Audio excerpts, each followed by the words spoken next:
আমাদের অনন্য স্টোরি সকল প্রকার পার্ট গল্প দেখতে আমাদের চ্যানেলটি সাবস্ক্রাইব করে পাশে থাকা বেল আইকনটিতে ক্লিক করে অল নোটিফিকেশন অন করে দিন। তুই এখন আমার অফিসে? অফ্রের কথা শুনে ভিতরে ঢুকলো তুষার, বলল, তোর সাথে কিছু কথা ছিল। তুষারের কাছে খানিকটা অবাক হয়েই বলল অভ্র। এখন কথা? তুষার হাঁটতে হাঁটতে এগিয়ে আসলো অফ্রের কাছে। বেশি কিছু না ভেবেই অফ্রের মুখোমুখি টেবিলের এপাশের চেয়ারে বসলো সে।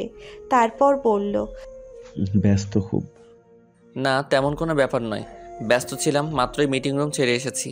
ওসব বাদ দে, তুই বল কি বলবি। প্রতি উত্তরে নিজের পকেট থেকে আদ্রিজার দেওয়া রুমালটা বের করে দিয়ে বলল তুষার। খুব বেশি জরুরি কিছু নয়, এটা জাস্ট দিতে এলাম। অভ্র নিল তুষারের হাত থেকে রুমালটা, বলল, এটা তো। আর কিছু বলার আগেই তুষার বলে উঠল, আদ্রিজার কাছে ছিল তাই তো? তা এটা তোর কাছে কোথা থেকে এলো? সকালে আদ্রিজা বাড়ি এসেছিল, তুই তখন ঘুমিয়েছিলি। তোকে কিভাবে ফেরত দিবে বুঝতে না পেরে আমার কাছে দেয়। তুষার কথা শুনে শুধু এতটুকুই বলে অভ্র। ও এখন তুই বল, তোর রুমাল আদ্রিজার কাছে কি করে গেল? সে লম্বা এক গল্প। ছোট করে বল, আমিও তো শুনি যে যে ছেলে নিজের কলমটা পর্যন্ত অন্যকে দিতে চায় না, সেই ছেলে নিজের পার্সোনাল রুমাল আদ্রিজাকে দিয়ে দিল। How is possible? তুষারের কথা শুনে ভ্রু কুঁচকে বলল অভ্র। এমনভাবে বলছিস যেন তোকে কোনোদিন কোনো কিছু দেইনি আমি। দিসনি কখন বলেছি? নতুন কিনে দিয়েছিস, কিন্তু নিজের ব্যবহার করা জিনিস কাউকে দেসনি সেটার কথা বলেছি। অভ্র অবাক হলো। তুষারের কথার প্রতি উত্তর হিসেবে কি বলবে বুঝতে পারল না। এটা তো ঠিক, সে নিজের জিনিস কাউকে দেয় না, লাবণ্যকেই দিল না কখনো। তাহলে হুট করে কাল কি করে দিয়ে দিল নিজের রুমালটা ওই ব্ল্যাকবেরিকে? কই কাল তো একবারও কোনো সংকোচ ফিল হয়নি তার, বা মনে হয়নি নিজের রুমালটা আদ্রিজাকে দেওয়া যাবে না। নানান কিছু ভাবনায় মগ্ন ছিল অভ্র। অভ্রের ভাবনার মাঝেই বলে উঠল তুষার, কি হলো, কি ভাবছিস? না, কিছু না। তাহলে বল, কেন তুই তোর রুমাল আদ্রিজাকে দিলি? এত জেনে তুই কি করবি? তুই বুঝতে পারছিস না? না জানলে রাতে ভাত খেতে পারবো না, এমনিতেই দুপুরে খেতে পারিনি। তুষার কথা শুনে হাসবে না কাঁদবে বুঝতে পারছে না অভ্র। নির্বিকার হয়ে বলল, কি সামান্য কিছু কথা জানার জন্য তুই দুপুরে ভাত খেতে পারিসনি? তা নয় তো কি। এখন বল প্লিজ, আমি রাতে পেট ভরে ভাত খেতে চাই। তুষারের কাজে হাসলো অভ্র, বলল, ঠিক আছে। এতটুকু বলে কাল বিকালের ঘটে যাওয়া ঘটনার কথা সব খুলে বলল তুষারকে। তুষার তো সব শুনে অবাক। সে ভাবেনি অভ্র আর আদ্রিজার মধ্যে এমন কিছু ঘটেছিল। রাত 1:30টার কাছাকাছি বিছানায় শুয়ে ফোনে শ্রাবণের সাথে কথা বলছে আদ্রিজা। জীবনে প্রথম ভালোবাসার অনুভূতি হয়তো এমনই। নিকোষ কালো অন্ধকারে ঘেরা চারপাশ, গাছের পাতারা নড়ছে বারংবার, জানালার পর্দা ছিঁড়ে আসছে শীতল ভেজা বাতাস। অতঃপর রাতের জ্যোৎস্না ভরা আলোর মাঝে প্রেম আলাপন করছে আদ্রিজা। প্রথম ভালো লাগার অনুভূতি বইছে তার মাঝে, বাড়িয়ে দিচ্ছে বাড়িতে লুকিয়ে কারোর সাথে গোপনে কথা বলার সাহসিকতা। প্রথম রাত জেগে কারোর সাথে কথা বলার শিহরণ। নানান জিনিসে মগ্ন হয়ে কথা বলতে ছিল আদ্রিজা। সে নিজেও জানে না তার প্রথম ভালোবাসার গল্পটা ঠিক কতদূর যাওয়ার মতো। শ্রাবণ বলছে, নানান কিছু জিজ্ঞেস করছে, আদ্রিজাও বলছে। ঘুমে চোখ ভেসে আসছে তারপরও ফোন কেটে ঘুমানোর কথা বলতে পারছে না শ্রাবণের সাথে। ভয় হচ্ছে যদি রাগ করে শ্রাবণ। উত্তর খুঁজে পায় না আদ্রিজা। ল্যাপটপে লাবণ্যের কিছু ছবি দেখতে ব্যস্ত অভ্র। অফিসে ব্যস্ত থাকায় তেমন একটা দেখার সময় পায়নি সে। আজ দেখছে। অভ্র বুঝে উঠতে পারে না ঠিক কিভাবে লাবণ্যকে তার ভালোবাসার কথা বললে লাবণ্য বুঝবে তাকে। হঠাৎই অভ্রের মাঝে ঘুম ঘুম কণ্ঠে ওর পাশে শুয়ে থাকা তুষার বলে উঠল, শুধু রাত জেগে ললিতা সুন্দরীর ছবি দেখলেই হবে? ভালোবাসি কথাটা মুখ ফুটে বলতেও তো হবে অভ্র ভাই। অভ্র চমকালো। তৎক্ষণাৎ ল্যাপটপটা বন্ধ করে বলল সে, তুই এখনো ঘুমাসনি? ঘুমিয়েছি তো কখন, শুধু উঠেছি মাত্র। মানে? কিছু না, বলছি কি এইভাবে আর কত দেখে যাবি? এবার তো বলে দে ভাই, তুই ললিতাকে সত্যিই ভালোবাসিস। পরে কিন্তু সত্যি সত্যি লেট হয়ে যাবে বলে দিলাম। প্রতি উত্তরে কিছু বলল না অভ্র, শুধু ভাবল। হয়তো এবার সত্যি সত্যি লাবণ্যকে তার ভালোবাসার কথা বলে দেওয়া উচিত। এরপর যদি সত্যি দেরি হয়ে যায় তখন? আচমকা সূর্যের আলো মুখে পড়তেই খানিকটা বিরক্ত হয়ে কাঁথাটা জড়িয়ে ধরে ঘুম ঘুম গলায় বলল আদ্রিজা। মা কি করছো কি? মেয়ের কথা শুনে স্বাভাবিক গলায় বলল আদ্রিজার মা। কি আবার করছি? জানালার পর্দা সরাচ্ছি। এখনই সরানো লাগে? আমি ঘুমোচ্ছি তো মা। আর কত ঘুমাবি? এবার তো উঠ, ভার্সিটি যেতে হবে তো নাকি? বিরক্ত হলো আদ্রিজা। ঘুম ঘুম চোখ নিয়েই শোয়া থেকে উঠে বসল সে, তবে চোখ খুলতে পারছে না। ঘুমের চোখ একদম জুড়িয়ে যাচ্ছে তার। আদ্রিজা বসে বসেই আবারও ঘুমিয়ে পড়ছিল, যা দেখে আদ্রিজার মা বলে উঠল। কি হলো, ঢুলছিস কেন? উঠ তাড়াতাড়ি, ভার্সিটি যাবি না নাকি? প্রতি উত্তরে ঘুম চড়ানো গলায় বলল আদ্রিজা। আজ যেতে ইচ্ছে করছে না, আমি ঘুমাবো মা। বলেই বিছানায় আবারও গা এলিয়ে দিল আদ্রিজা। মেয়ের এমন কাণ্ড চরম অবাক আদ্রিজার মা। অবাক হয়েই বললেন তিনি। তুই কি কাল রাতে ঘুমাসনি? প্রতি উত্তরে কোনো জবাব দিল না আদ্রিজা। সে গভীর ঘুমে মগ্ন তখন। মেয়ের জবাব না পেয়ে হতাশ হয়েই রুম থেকে বেরিয়ে গেল আদ্রিজার মা। ঘুমের ঘোরেই আদ্রিজা টের পাচ্ছে তার ফোনটা লাগাতার বেজে চলেছে। হঠাৎই শ্রাবণ ফোন করেছে কথাটা মাথায় আসতেই বিছানা ছেড়ে শটান হয়ে উঠে বসল আদ্রিজা। তৎক্ষণাৎ ফোনটা দেখল সে, কিন্তু উপরে শ্রাবণের জায়গায় আরুর নাম্বার দেখে খানিকটা হতাশ হয়ে ফোনটা তুলল আদ্রিজা। বলো। আদ্রিজার বল শুনে অপর প্রান্তে আরও হতাশ হয়ে বলল। বলবি তো, তুই এখনো আসিসনি কেন? বাসায় ভার্সিটি যাবি না নাকি? আজ ভার্সিটি যেতে মন চাইছে না। কেন? এমনি। আধ ঘন্টার মধ্যে আমি তোর বাড়ি আসছি, তৈরি থাক। কিন্তু আরু। আর কিছু বলার আগেই ফোনটা কেটে দিল আরু। আর আদ্রিজা হতাশ হয়ে হ্যালো হ্যালো বলল দুবার। এবার হয়তো সত্যি সত্যিই বিছানা ছেড়ে উঠতে হবে তাকে। অফিসে বসে ল্যাপটপে কিছু জিনিস দেখছে অভ্র, সাথে ভাবছে কিভাবে লাবণ্যকে প্রপোজ করা যায়। অভ্রের ভাবনার মাঝেই অভ্রের ফোনটা বেজে উঠল। উপরে লাবণ্যের নাম দেখে তৎক্ষণাৎ খুশি হয়ে ফোনটা তুলল সে, বলল। হ্যালো। অভ্রের হ্যালো শুনে অপর প্রান্তের লাবণ্য নিজের রুমের বিছানায় বসে বলে উঠল। কি করছিস? অফিসে আছি, তুই? আমি তো বাড়িতে বসে আছি। ও। হঠাৎই অভ্র কিছু একটা ভেবে খুব সিরিয়াস ভাবেই বলে উঠল লাবণ্যকে। তোর সাথে কিছু কথা ছিল। বল না। এইভাবে নয়। অভ্রের কথা শুনে লাবণ্য অবাক হয়ে বলল। মানে ফোনে নয়, সামনাসামনি। ও এই ব্যাপার, ঠিক আছে, আমি আসছি তোর অফিসে। লাবণ্যের কথা শুনে হকচকিয়ে উঠল অভ্র, হতভম্ব গলায় বলল। আরে না না, এখনই নয়।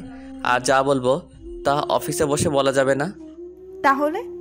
অভ্র কিছুক্ষণ ভেবে বলল। আমি তোকে একটা হোটেলের অ্যাড্রেস দিচ্ছি, আজ বিকেল 5টায় পৌঁছে যাস। আমি ওখানে বসে সব বলবো তোকে। খুবই স্পেশাল কিছু আসিস কিন্তু। অভ্রের কথা শুনে বেশি কিছু না ভেবেই খুশি মনে বলল লাবণ্য। ঠিক আছে। অপেক্ষায় রইলাম এখন, তবে রাখি। ঠিক আছে, রাখ। অতপর ফোন কাটল অভ্র। বুকে হাত দিয়ে শ্বাস ফেলল বার কয়েক। কেমন যেন কথা আটকে যাচ্ছিল তার। অভ্র জানে না আদেও তার মনের কথাগুলো গুছিয়ে বলতে পারবে কিনা লাবণ্যকে, তবে চেষ্টা করবে গুছিয়ে না হলেও অগোছালো ভাবেই বলবে সে। যেভাবেই হোক আজ বিকেলে লাবণ্যকে প্রপোজ করেই ছাড়বে অভ্র। অভ্র তার ফোনটা হাতে নিল, আবার তারপর তুষারকে মেসেজ করলো, লিখল। আজই লাবণ্যকে ভালোবাসি কথাটা বলবো তুষার, আর এর জন্য আমার তোর সাহায্য চাই। এতটুকু লিখে পাঠিয়ে দিল অভ্র। পরে আরো কিছু লিখবে, এরই মাঝে তুষার রিপ্লাই দিল। Good decision, I am coming bro. প্রতি উত্তরে আর কিছু লিখল না অভ্র। মুচকি হাসল সে, কারণ সেও তুষারকে আসার কথাই বলতো। অভ্র ফোনটা টেবিলের উপর রেখে থাই গ্লাস ভেদ করে তাকালো আকাশপথে। ভাবল কিছু আনমনে, তপ্ত নিঃশ্বাস ফেলল তৎক্ষণাৎ। ক্যান্টিনের পুরো একটা টেবিল ছুঁড়ে বসে আছে শরীফ, শিফাত, তুলি, বসরা, আশিক, আরু আর আদ্রিজা। সবাই বকবক করছে আর আদ্রিজা ঝিমাচ্ছে। প্রচণ্ড ঘুম পাচ্ছে তার। চোখ দুটো লাল হয়ে আছে স্বল্প স্বল্প। কয়েক ঘন্টা আগে আরু গিয়ে তাকে না আনলে আজ সত্যি ভার্সিটি আসতো না আদ্রিজা। তাও বারণ করেছিল একবার, কিন্তু আরও শোনেনি। এক প্রকার জোর জবরদস্তি করেই নিয়ে এসেছে তাকে, যার ফলস্বরূপ এখন ঝিমানো লাগছে আদ্রিজাকে। কাল শ্রাবণের সাথে কথা বলে প্রায় সকালের দিকে ঘুম দেয় আদ্রিজা। আদ্রিজা নিজেও জানে না এত কথা কোথা থেকে আসলো তার। বাপরে বাপ, কথা যেন শেষই হতে চায় না। আদ্রিজার ভাবনার মাঝেই ওর হাবভাব দেখে বলে উঠল আশিক। আজ আমাদের নিরিবিলি আফা এত ঝিমোচ্ছে কেন? আশিকের কথা শুনে আরও বলে উঠল, কি জানি, আজ তো ভার্সিটি আসতেই চাইছিল না। আমি তো এক প্রকার জোর করেই নিয়ে এসেছি। আশিক কিছুক্ষণ তাকিয়ে রইল আদ্রিজার মুখের দিকে, তারপর হঠাৎই গান ধরল সে। আরে পিরিতি কাঁঠালের আঠা লাগলে পরে ছাড়ে না, গোলে মালে পিরিত কইরো না। আচমকা আশিকের এমন পীড়িতির গান শুনে হকচকিয়ে উঠল আদ্রিজা। হতভম্ব হয়ে তাকালো সে সবার মুখের দিকে। আদ্রিজা তাকাতেই আশিকের পাশাপাশি বাকি সবাইও গাইতে লাগলো। গোলে মালে পিরিত কইরো না, আরে পিরিতি কাঁঠালের আঠা লাগলে পরে ছাড়ে না, গোলে মালে পিরিত কইরো না। সবার বারবার একই লাইনের আহামরি গান শুনে হতাশ হলো আদ্রিজা। বলল, কি হয়েছে কি তোদের, এই অদ্ভুত গান গাইছিস কেন? আদ্রিজার কথা শুনে তুলি বলে উঠল, আমাদের কিছু হয়েছে নাকি? তোর কিছু হয়েছে? তুলির কথা শুনে আদ্রিজা অবাক হয়ে বলল, আমার কিছু হয়েছে মানে কি হয়েছে? যদি কিছু নাই হয়ে থাকে তাহলে ঝিমাচ্ছিস কেন? সেটা তো কাল রাতে ঘুম হয়নি তাই। আদ্রিজার কথা শোনার সাথে সাথেই বুসরা বলে উঠল, ঘুম কেন হয়নি শুনে? রাত জেগে কোন প্রেমিকের সাথে প্রেমালাপ মগ্ধ ছিলি তুই? বসরার কথা শুনে প্রায় হতভম্ব আদ্রিজা। এবার কি বলবে সে তো সত্যি কাল রাতে প্রেমালাপে মগ্ন ছিল। আচ্ছা, সবাইকে কি সত্যি বলে দিবে এখনই, নাকি পরে বলবে?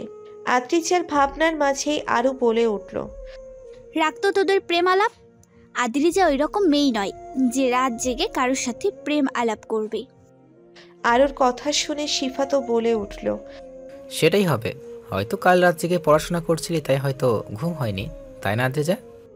উত্তরে আদ্রিজাও মাথা নাড়িয়ে হ্যাঁ সমর্থন করল। আদ্রিজার কথা শুনে আশিক বলে উঠল, ওহ আচ্ছা, এই খুশিতে একটা কবিতা শোনাই, খাড়া। আশিকের কথা শুনে আরও টেবিলের উপর থেকে সসের বোতলটা হাতে নিয়ে বলল, তুই একবার খালি কবিতা কর, আজ তোর মাথায় এই সস ঢালমো আমি। আরুর কথা শুনে আশিক গলাটা হালকা ঝেড়ে বলে উঠল, তুমি এমন কেন শোনা? আমার কবিতার একটু দাম দাও না? সস নিয়ে হাতে তুমি শুধু শুধু রাগ কেন দেখাও আমার কবিতার সাথে? আশিকের কথা শুনে আরু রাগী কণ্ঠ নিয়ে বলে উঠল, বান্দর পোলা, তোরে থামতে কইছি, তোর কবিতার গুষ্টি তুষ্টি। সঙ্গে সঙ্গে তুলি আর বুসরা ধরল আরুর হাত, যা দেখে আশিক আবারও বলে উঠল, যতই ভয় দেখাও ভয় আমি পাবো না, সস নিয়ে যতই রাগ দেখাও কবিতা আমি ছাড়বো না, বুঝলে শোনা? আশিকের কাছে মাথায় আগুন উঠে গেল আরুর। ঝড়ের গতিতে নিজের জায়গা থেকে উঠে তেড়ে গেল সে আশিকের দিকে। কঠিন গলায় বলল, আজকে তোর কবিতা বার করছি, দাঁড়া। আরুর কাজে আশিক বসা থেকে উঠে দাঁড়ালো। দরজার দিকে যেতে যেতে বলল, ও আমার সুন্দরী শোনা, আমার কবিতা নিয়ে এত রাগ করো না। নোবেল যেদিন পাবো আমি, বাকিটা পরে কমু, আগে আমি পালাই। বলেই আশিক দৌড়ে বেরিয়ে গেল ক্যান্টিন থেকে। আর আরও কত দূর এগিয়েও আবার দাঁড়িয়ে পড়ল চুপচাপ। জোরে জোরে নিঃশ্বাস ফেলল কয়েকবার। এদিকে আরও আশিকের কাণ্ডে সবাই উচ্চস্বরে হেসে দিল।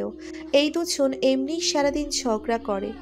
আর আরুর সাথে আশিকের বেশিরভাগ ঝগড়ার মূল টপিক হলো আশিকের কবিতা।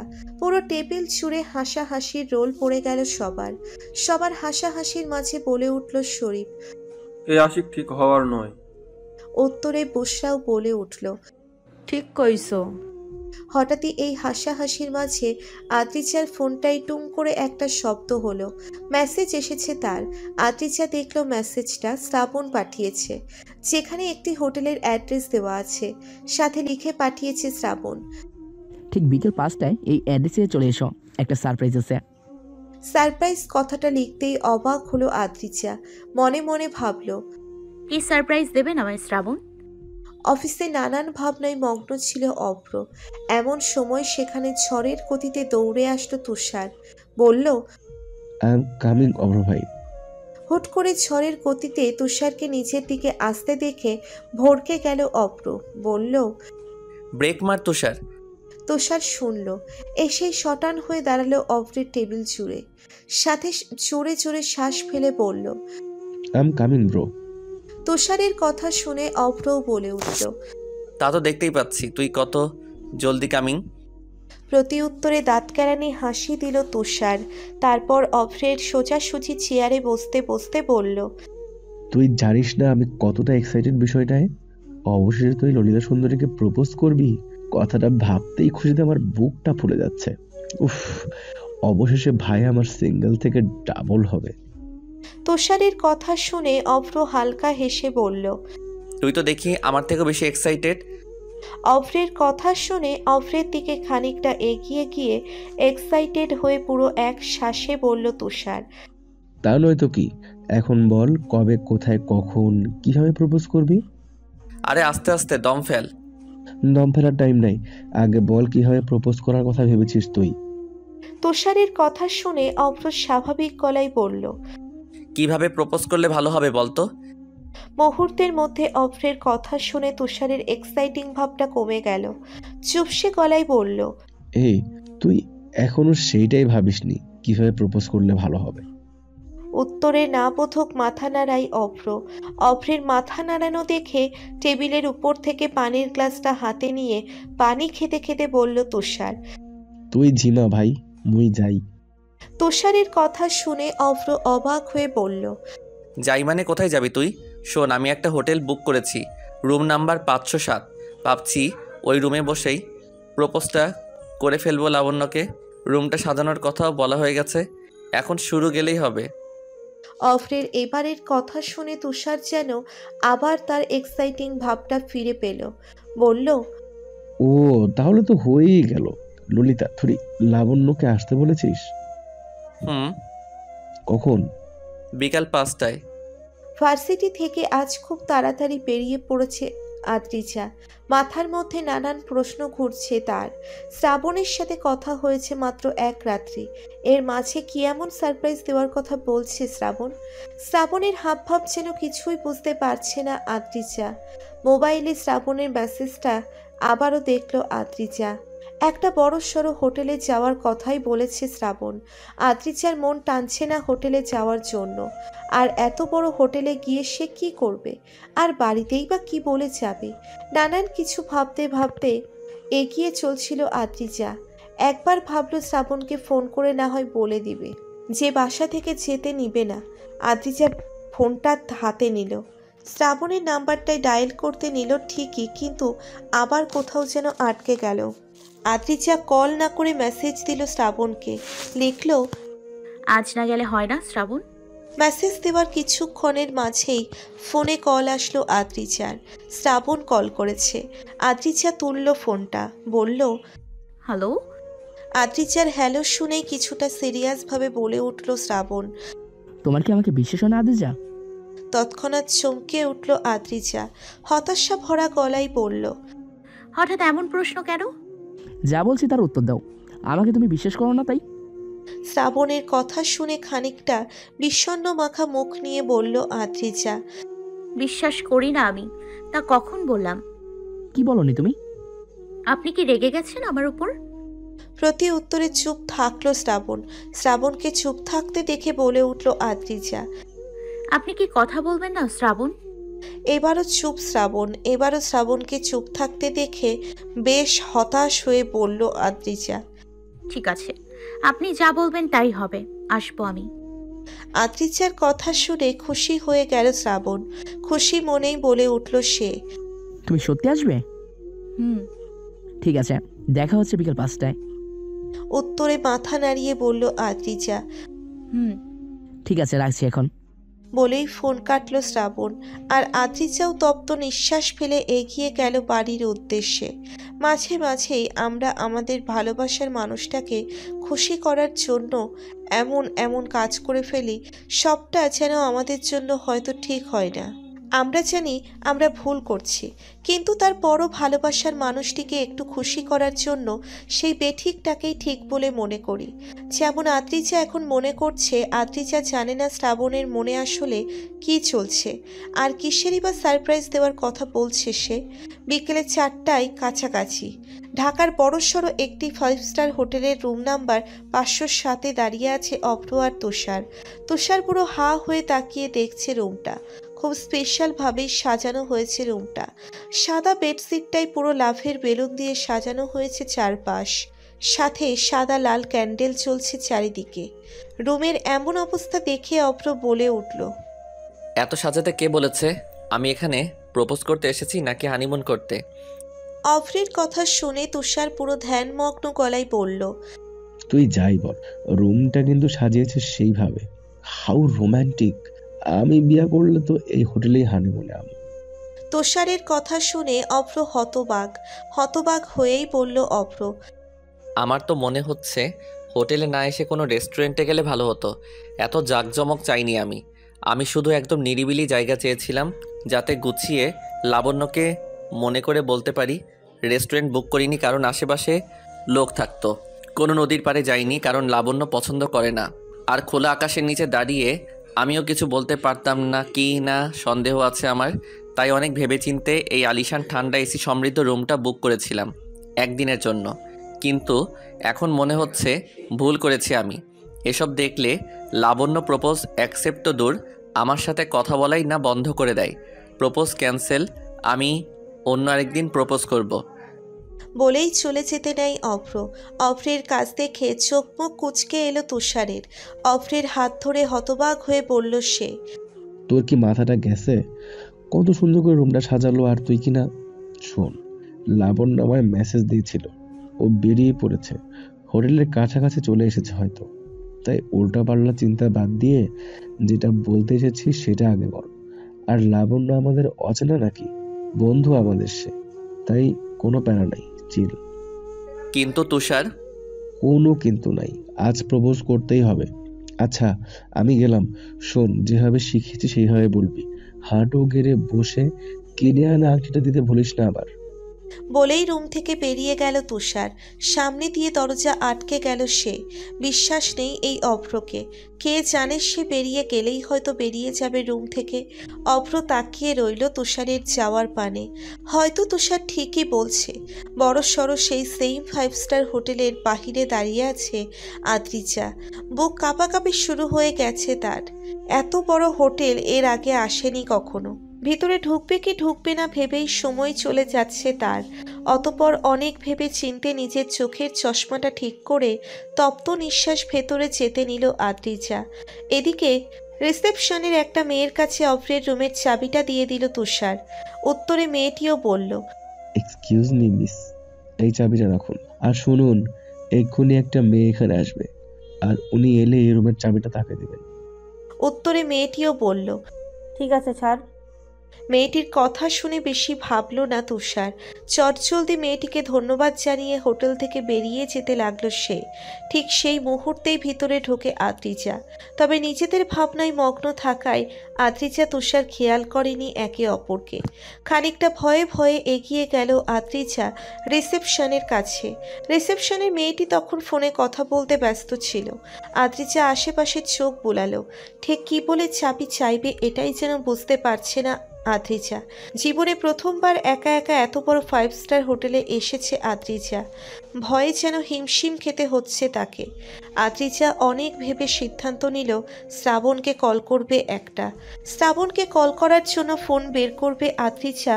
ঠিক সেই মুহূর্তেই রিসিপশনের সেই মেয়েটি কান থেকে ফোনটা সরিয়ে বলে উঠল আদ্রিজাকে, এক্সকিউজ মি ম্যাম। আচমকাই কোনো মেয়েলি কণ্ঠ কানে আসতেই হালকা চমকে উঠল আদ্রিজা। পরক্ষণেই নিজেকে সামলে নিয়ে পাশ ফিরে মেয়েটির দিকে তাকিয়ে বলল আদ্রিজা, জি বলুন। আদ্রিজার কথা শুনে রিসেপশনের মেয়েটি ভাবল তুষারের বলা কথাগুলো।